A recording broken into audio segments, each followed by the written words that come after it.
दोस्तों, आपने बोइंग 747 का नाम जरूर सुना होगा, लेकिन क्या आप जानते हैं इस एयरक्राफ्ट का फ्यूचर कितना मिस्टेरियस है। ये वो प्लेन है जिसने दुनिया को फर्स्ट बार मास एयर ट्रैवल से ही इंट्रोड्यूस किया, लेकिन अब क्या ये एयरक्राफ्ट अपने अंतिम युग में है। यूबीबी सवाल ये उठता है, बोइंग 747 जैसे इंजीनियरिंग मार्वल को रिटायरमेंट देना क्या आसान है। जब बोइंग ने 1969 में पहले ही 747 को एयरबोर्न किया, दुनिया ने सोचा भी नहीं था कि एयर ट्रैवल का दौर इतना बदल जाएगा।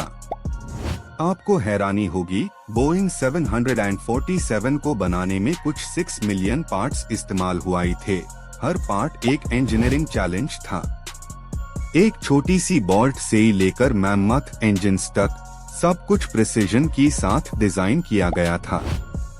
लेकिन मॉडर्नाइजेशन ने एविएशन इंडस्ट्री को झटका दिया। फ्यूल एफिशिएंसी अब सबसे बड़ कंसर्न है। बोइंग 747 के इंजन्स प्योर जेट पावर का सिंबल था, लेकिन अब नई जनरेशन के ट्विन इंजन एयरक्राफ्ट कहीं ज्यादा इकोनॉमिकल है। आज एयरबस A350 और बोइंग 787 ड्रीमलाइनर जैसे एयरक्राफ्ट 25% तक कम फ्यूल खर्च करते ही है। इस एफिशिएंसी रेस में 747 के 4 इंजन्स ज्यादा कॉस्ट बना गए। एयरलाइंस ने ग्रेजुअली 747 को रिटायर करना शुरू किया, पर ये कहानी रिटायरमेंट से ही आगे की है। बोइंग 747 का एवोल्यूशन खत्म नहीं हुआ। बोइंग ने इस डिजाइन को कार्गो वर्जन में बदल दिया। 747-8F, जो अब भी दुनिया का सबसे बड़ा फ्रेटर है। जरा सोचिए, एक एयरक्राफ्ट जो पहले ही पैसेंजर्स को कैरी करता था, अब दुनिया का ट्रेडिंग बैकबोन बन गया है। इंजीनियरिंग का कमाल ये है, बोइंग 747 के स्ट्रक्चर में इतनी फ्लेक्सिबिलिटी थी कि उससे नए पर्पस के लिए अडेप्ट किया गया। पर सवाल ये है, क्या फ्यूचर में ऐसे 4 इंजन जेट्स वापस आएंगे? एक्सपर्ट्स कहते ही है, जब तक फ्यूल कॉस्ट और सस्टेनेबिलिटी का प्रेशर रहेगा, ट्विन इंजन्स डोमिनेट करते ही रहेंगे। लेकिन नीचे सरफेस पर एक और साइलेंट रेवोल्यूशन बढ़ रहा है, हाइड्रोजन और hybrid electric propulsion. Boeing researchers इस वक्त एक्सपेरिमेंटल मॉडल्स पर काम कर रहे हैं, जिससे 747 जैसे लार्ज एयरक्राफ्ट भी ग्रीनर बन सके। इमेजिन कीजिए, एक 747 जो जीरो कार्बन एमिशन से ही उड़े। ये एविएशन के लिए एक नई कहानी होगी।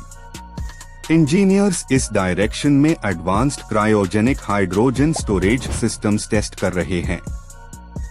क्रायोजेनिक टैंक्स एयरक्राफ्ट के बेली में फिट होंगे, जिससे वेट बैलेंस और स्टेबिलिटी मेंटेन रहेगी। ये चैलेंज आसान नहीं है, क्योंकि हाइड्रोजन -253 डिग्री सेल्सियस पर लिक्विड होता है। इतनी बर्फ जैसे ठंड में मेटल फटीग और इंसुलेशन डिजाइन सबसे बड़ा पजल है। बोइंग 747 के लेजेंडरी विंग्स स्ट्रक्चर को मॉडिफाई करना होगा और नए कॉम्पोजिट मटेरियल्स बनाना पड़ेंगे। कार्बन फाइबर कॉम्पोजिट्स अब एरोस्पेस डिजाइन का दिल बन गए हैं, वेट कम और स्ट्रेंथ ज्यादा। इस ही वजह से आज 747 का successor ultralight, ultra efficient design की तरफ जा रहा है। पर नॉस्टैल्जिया भी तो है। 747 के डबल डेक फ्यूसलेज ने आइकॉनिक सिलुएट दिया था। अब इंजीनियर्स डिजिटल विंड टनल्स में नए शेप्स टेस्ट कर रहे हैं, ताकि ड्रैग कम हो और लिफ्ट ज्यादा मिले। डिजिटल सिमुलेशंस से समझ आ रहा है कि sleek blended wing body future हो सकता है। एक blended wing Boeing 747 successor future में पूरी तरह नॉइस फ्री और एफिशिएंट हो सकता है। लेकिन इस डिजाइन को मेंटेन करना एयरपोर्ट्स के एग्जिस्टिंग इंफ्रास्ट्रक्चर के लिए भी एक चैलेंज है। एयरपोर्ट्स को नए टैक्सीवे साइजेस और गेट डिजाइन्स तैयार करने पड़ेंगे। बोइंग इंजीनियर्स इस ट्रांजिशन पर सीरियस काम कर रहे हैं। एक अडैप्टिव जनरेशन एयरक्राफ्ट बनाना चाहते हैं। आर्टिफिशियल इंटेलिजेंस भी बोइंग के डिजाइन लैब में रोल प्ले कर रही है। हर एयरफ्लो सिमुलेशन ऑप्टिमाइज किया जा रहा है। एआई सेंसर्स अब हर विंग चोक पर प्रेशर पैटर्न प्रिडिक्ट करते ही है, जिससे क्रैक डिटेक्शन ऑटोमेटिक होता है।